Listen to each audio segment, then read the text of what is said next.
Kauniečiai rugpjūčio 1-ąją, Kauno išvadavimo dieną, susirenka pagerbti tuos, kurie žuvo vaduodami miestą iš vokiškojų okupantų. Mitingą atidarė Kauno miesto vykdomojo komiteto pirmininkas draugas Piligrimas. Apie kovas vykusias prieš 13 metų papasakojo miesto išvadavimo dalyvis pulkininkas Bolšakovas. Mitinge kalbėjo buvęs partizanas Urbonavičius, Žemės ūkio akademijos rektorius Bulovas ir kiti.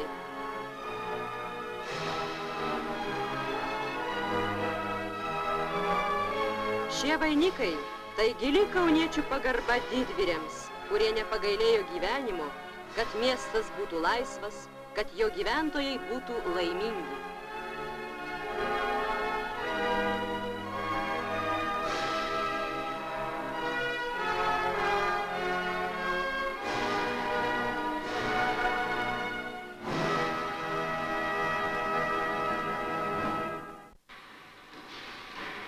Kauno Pergalės turbinų gamykla – viena stambiausiųjų Lietuvos ekonominio rajono įmonių.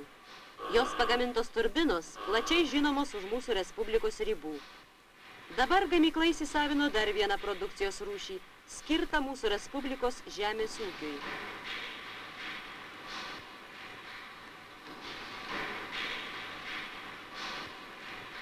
Naujame suvirinimo ceche gaminamos pirmosios linų galvučių nušukavimo mašinos.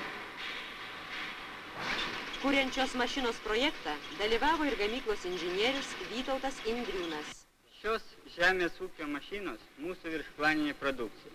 1000 tokių linų galvučių nušukavimo mašinų mes pagaminsime per 3 mėnesius. Mes nepajėgtume tokiu trumpu laiku įvykdyti užsakymą, bet dabar panaikinus įmonių priklausomumą atskiroms ministerijoms, mums padeda kitos Kauno ir Vilniaus gamyklos atsiųsdamos paruoštas detalės. Šios mašinos pergaliečių dovana didžiajam Staliui.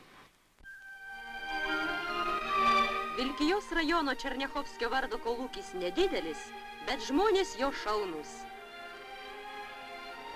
Ona Brazauskaitė jau primelžė po 2000 litrų pieno iš kiekvienos karvės. Felė Laurinavičiūtė irgi neatsilieka. Ji šiemet įsipareigojo primelžti po 3500 litrų. Rūpestingos melžėjos stengiasi, kad jų karvutės visada būtų sočios. Nemažai pasidarbavo ir kiaulininkės. Ne veltui bekonų augintoja Uršulė Gračkauskaitė gavo visą sąjunginės žemės ūkio parodos aukso medalį. Jų pastangomis kolūkis jau dabar antroje vietoje Respublikoje pagal kiaulienos gamybą. Bet tai ne riba.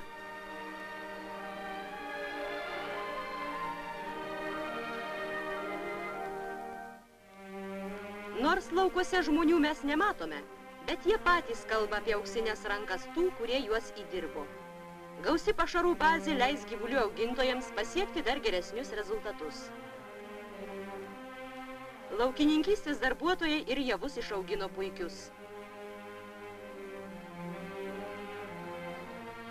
Jau 7 metus iš eilės pirmąjį barą išvaro kolūkio pirmininkas Feliksas Pocevičius.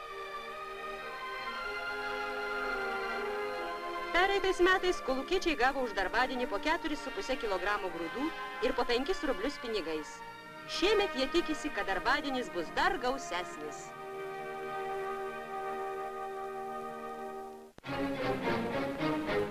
Klaipėdos uoste galima pamatyti daugelio pasaulio šalių vėliavas. Čia atplaukia laivai iš Norvegijos, Švedijos, Prancūzijos ir kitų valstybių. Prekių pakrovimas ir iškrovimas kasmet didėja. Pirmojo šių metų pusmečio planą uostas žymiai viršijo, o už tai gauta papildomai daugiau kaip 400 000 rublių. Tarybų sąjunga vis plačiau prekiauja su įvairiomis užsienio šalimis.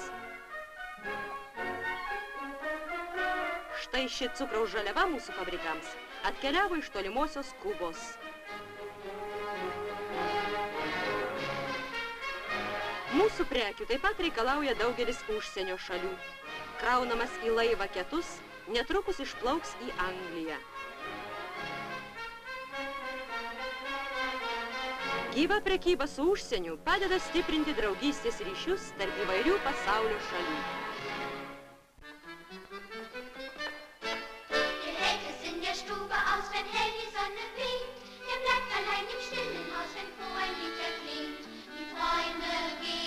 pakeliui visą sąjunginę Arteko pionierių stovyklą, Vilniuje viešėjo grupė pionierių iš Vokietijos demokratinės ir federatyvinės respublikų. Tai vaikai pasipriešinimo organizacijos dalyvių, kurie veikė prieš fašizmą Antrojo pasaulinio karo metu. Per vieną savo viešėjimo dieną mūsų ir vokiečių berniukai ir mergaitės jau tapo artimais draugais. Kad kalbos skirtingos, tai nekliūtis. Vieni kitus jie puikiai suprato ir pasikalbėjo iš širdies. Šios kuklios dovanėlės ilgai primins naujiems bičiuliams iš Vokietijos apie tarybų Lietuvos pionierius ir jų nuoširdumą. Apie tai atsisveikindama kalbėjo pionierius lydinti mokytoja Urzula Faust.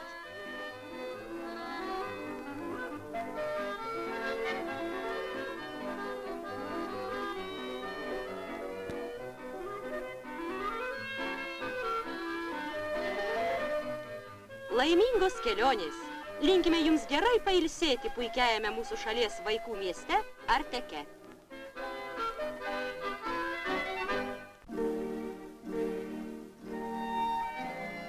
Ir mažas sienlaikraštis, ir gausaus tiražo laikraštis, visi jie padeda statyti naują gyvenimą. Pasitarti, kaip geriau atlikti savo darbą, Vilniuje į suvažiavimą susirinko Respublikos kaimo korespondentai. Apie uždavinius pranešime plačiai kalbėjo Valstiečių laikraščio redaktorius Jurgis Karosas. Kaip geriau nušviesti kolūkiečių kovą už partijos keliamų uždavinių įvykdymą, savo mintimis su kitais pasidalino komjaunimo komiteto instruktorius Jonas Raudeliūnas,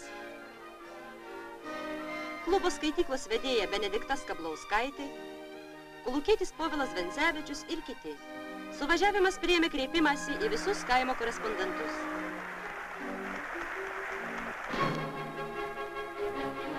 Mes Vilniaus konditerijos fabrike Pergalėje. Pažiūrėkite, kaip vikriai dirba darbininkių rankos, kiek judesių jos padaro per dieną. Kad darbininkės taip nenuvargtų, reikia pasimankštinti. Į karamelės cechą atėjo fizinio lavinimo instruktorius Juozas Savickas.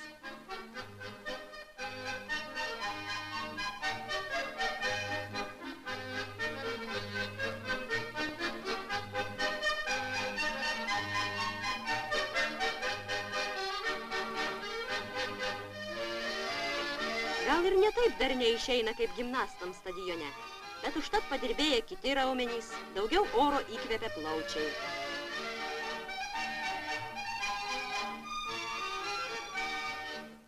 Drąsiau, drąsiau, draugė Krištopaitinė. Pradžia visada nelengva.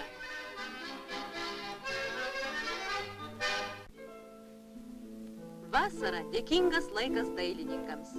Vilniaus dailės instituto studentams praktikantams pats darbymetis. Modeliu čia pasitarnauja kolūkietis. Kaip matote, gana panašus. Jurgis Markauskas pasirinko temą iš mechanizatorių gyvenimo.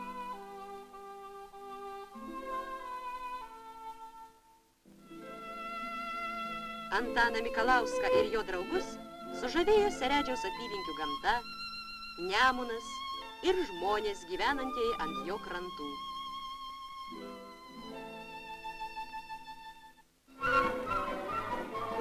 Čia niekada netrūksta lankytojų. Tokių žvėrių mūsų miškuose nepamatysi.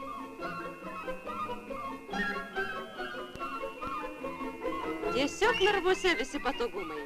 Ir Šiaurės okeanas, ir tropikų liūtys. Kaip Krylova pasakyčia, ar netiesa? O šie žvėryno artistai.